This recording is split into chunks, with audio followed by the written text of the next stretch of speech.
একটু সামনে তাকাও, চশমাটা পইরা দেখো। আসসালামু আলাইকুম। ঘটনা ঘটাই ফেলাইছি। এমনি কি বলবেন বলেন। আসছেন, খুব ভালো হয়েছে। আমি এখন আপনাকে যে যে প্রশ্ন করবো আপনি তাদের উত্তর দেবেন ঠিকঠাক। ঠিক আছে বলেন। আপনি কি আমাকে ভালোবাসেন? কি হলো, কথা বলতেছেন না কেন? আপনি কি আমাকে ভালোবাসেন? আপনি এটা জিজ্ঞেস করার জন্য আমাকে ডাকছেন? হ্যাঁ, এটা জিজ্ঞেস করার জন্য এখানে ডাকছি, কারণ হাতে বেশি সময় নাই। কারণ আপনার মা আর আমার বাবা যে কোনো সময় উল্টাপাল্টা কিছু একটা করে ফেলবে, তার আগে ঘটনা ঘটাইতে হবে। এখন বলেন আপনি আমাকে ভালোবাসেন কি? বলেন, বলবেন, নালি যে লাভ দিলাম পড়ে যাচ্ছে।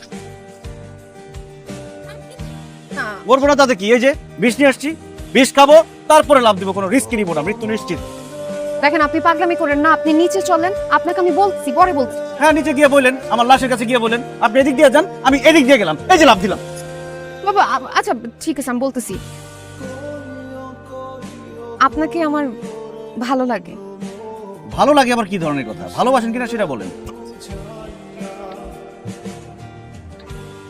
বলবেন না তো, লাভ দিতেছি। না, আপনাকে আমি ভালোবাসি।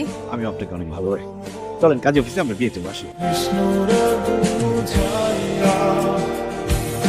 শোনো, আমি আমার শ্বশুর বাড়িতে দেখতেছি, তুমি যদি ভদ্রভাবে সভ্যভাবে থাকতে পারো তাহলে আমার সাথে আসতে পারো, আর যদি মাথার মধ্যে অসভ্য চিন্তা ভাবনা থাকে তাহলে গাছটা অনেক।